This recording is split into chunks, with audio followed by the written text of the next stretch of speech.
Welcome to ஐயா school of banking. நான் உங்கள் ஜிஎஸ். இது வரைக்கும் நம்ம சேனலில் யாராவது சப்ஸ்கிரைப் பண்ணாமல் இருந்தீங்கன்னா மறக்காமல் சப்ஸ்கிரைப் பண்ணிக்கோங்க. ஸோ அப்போ தான் நான் போடுற ஒவ்வொரு வீடியோஸும் வந்து ரீச் ஆகும். இது தவிர competitive examination like bank, railway, LIC, post office இந்த மாதிரி காம்படிட்டிவ் எக்ஸாமினேஷன் ப்ரிப்பேர் பண்ணுறாங்க யாராவது இருந்தாங்கன்னா அவங்களுக்கு அரித்மெட்டிக் வந்து இம்பார்ட்டன்ட் ஒன்று இருக்குது. ஸோ அதனால் மறக்காமல் அந்த மாதிரி கேண்டிடேட்ஸ்க்கு நீங்கள் ஃபார்வர்ட் பண்ணி சப்ஸ்கிரைப் பண்ண சொல்லுங்கள். ஸோ அவங்களுக்கு ஜாப் கிடைக்கிறதுக்கு ரொம்ப யூஸ்ஃபுல்லாக இருக்கும். ஓகே, ஸோ இன்றைக்கி நம்ம பார்க்கக்கூடிய டெய்லி ஒன் ஷார்ட்கட் மெத்தடில் பார்த்தீங்கன்னா டைம் அண்ட் டிஸ்டன்ஸ்லேருந்து ஒரு சம் பார்க்க போகிறோம். அந்த சம் என்னென்னா, இந்த train A crosses train B running in opposite direction in 6 seconds and train A crosses train B running in same direction in 18 seconds. If the speed of the train A is 20 meter per second more than that of B, then find the speed of train A. ஆக்சுவலாக என்ன சொல்லுங்க அப்படின்னா, ஒரு train AB அப்படிங்கிற 2 train இருக்கு. AB அப்படிங்கிற 2 train இருக்கு. So அந்த 2 ட்ரெயினும் ஆப்போசிட் டைரக்ஷனில் ரெண்டும் ஃபேஸ் பண்ணி போயிட்டு இருந்துச்சு அப்படின்னா, ஸோ இந்த ஏங்கிற ட்ரெயின் பிங்கிற ட்ரெயினை கிராஸ் பண்ணுறதுக்கு எவ்வளோ டைம் ஆகுதுன்னா 6 செகண்ட் ஆகும்னு சொல்லியிருக்காங்க. 6 செகண்ட் ஆகும்னு சொல்லியிருக்காங்க. சரியா? Opposite direction. இப்போ அதே இது சேம் டைரக்ஷன் சொல்றாங்க. சேம் டைரக்ஷன்ல, ஸோ இதுவும் சேம் டைரக்ஷன்ல கிராஸ் பண்ணும்போது ஏங்கிற ட்ரெயின் வந்து பிங்கிற ட்ரெயினை கம்பேர் பண்றப்போ எவ்வளோ டைம் கிராஸ் ஆகுதுன்னா 18 செகண்ட்ல கிராஸ் ஆகுது. 18 செகண்ட்ல கிராஸ் ஆகுதுன்னு சொல்லியிருக்காங்க. சரி, இது போக ஒரு இன்ஃபர்மேஷன் என்ன சொல்லியிருக்காங்கன்னா, ஏங்கிற ட்ரெயின் பிங்கிற ட்ரெயினை கம்பேர் பண்றப்போ ட்ரெயின் ஸ்பீட்ல ஏங்கிற ட்ரெயின் பிங்கிற ட்ரெயின்ல ஸ்பீட்ல கம்பேர் பண்றப்போ 20 மீட்டர் பெர் செகண்ட் அதிகமா இருக்குங்கிறான். 20 மீட்டர் பெர் செகண்ட் அதிகமா இருக்கு. அப்போ இதோட ஸ்பீடு பிங்கிற ட்ரெயினுடைய ஸ்பீடு நீங்க எக்ஸ்ன்னு வச்சீங்கன்னா, அப்போ இதோட ஸ்பீடு நீங்க எப்படி வைக்கணும்? x+20 x+20 அப்படின்னு சொல்லுவாங்க. நான் ஷார்ட்கட்னு சொல்லிட்டு இந்த மாதிரி லாங் மெத்தட்ல சொல்றேன்னு நினைக்காதீங்க. ஃபர்ஸ்ட் புரியுறதுக்காண்டி தான் சொல்றேன். அதுக்கப்புறம் நான் ஷார்ட்கட் என்னன்னு சொல்லித்தரேன். ஓகேவா? இப்போ பிங்கிற ட்ரெயினோட ஸ்பீடை எக்ஸ்னு வச்சுக்கணும். இதோட ஏங்கிற ட்ரெயினோட ஸ்பீடு வந்து 20 மீட்டர் பெர் செகண்ட் அதிகமாக இருக்கணும். x+20 அப்படின்னு எப்பவுமே பார்த்தீங்கன்னா 5/18 கிலோமீட்டர் பெர் ஸ்பீடுங்கிறது பொதுவாக எப்படி இருக்கும் அப்படின்னா 5/18 இருக்கும்.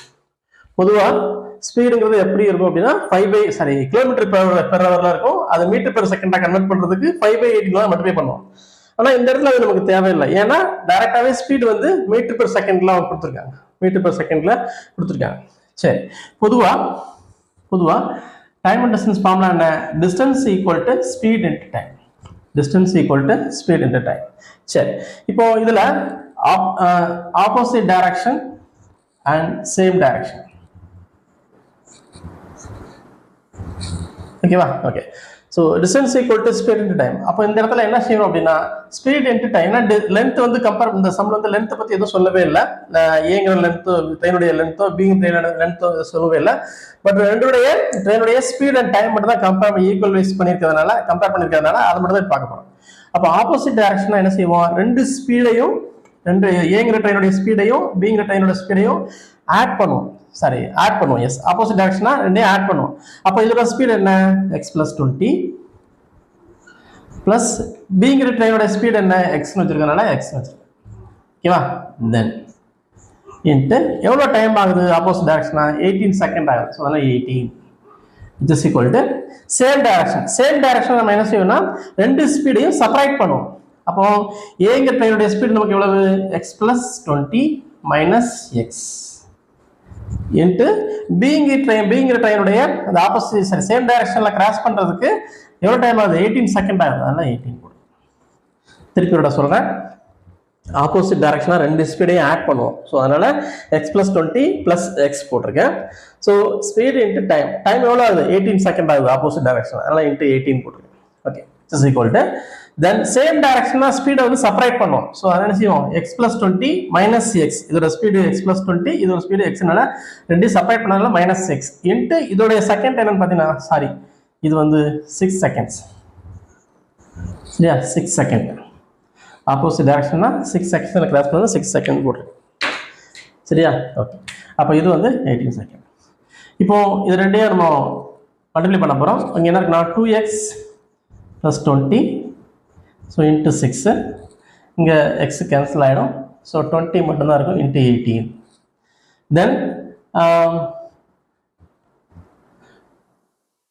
2x இங்கே 2 × 6 12x 12x + 120 which is equal to 360. Then 12x which is equal to 360 minus 120 divided by 12. Then 240 divided by 12 which is equal to 20. So 20. So 20ங்கிறது நம்ம என்ன எக்ஸாக்ட் வேல்யூ அப்படிதானே 20ங்கிறது எக்ஸாக்ட் வேல்யூ. அப்போ எக்ஸாக்ட் வேல்யூ அப்போ இதோட value நமக்கு என்ன இருக்கும் 20 அப்படின்னு தெரியும். அப்போ இதோட வேல்யூ இங்கே என்ன இருக்கும் அப்போ 20 + 20 then 40 then 40.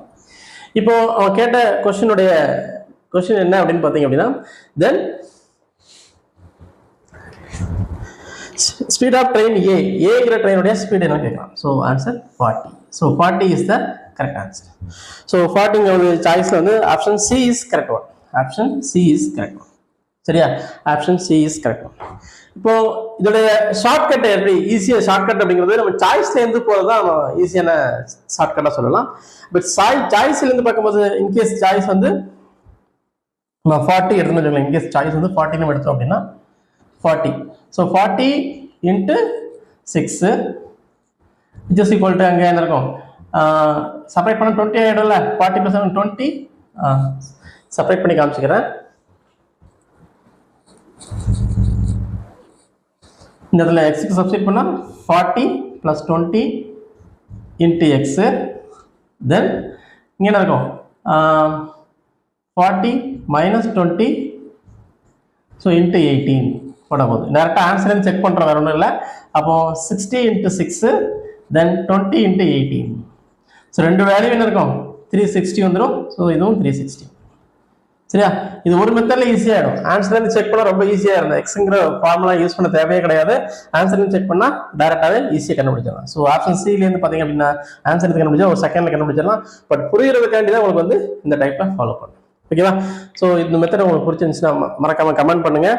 அண்ட் தென் இந்த சேனலை யாராவது சப்ஸ்கிரைப் பண்ணாமல் யாராவது இருந்தாலும் மறக்காமல் சப்ஸ்கிரைப் பண்ண சொல்லுங்கள். நாளைக்கு நெக்ஸ்ட் ஒரு ஷார்ட்கட்டோட உங்களுக்கு மீட் பண்ணுறேன். தேங்க்யூ.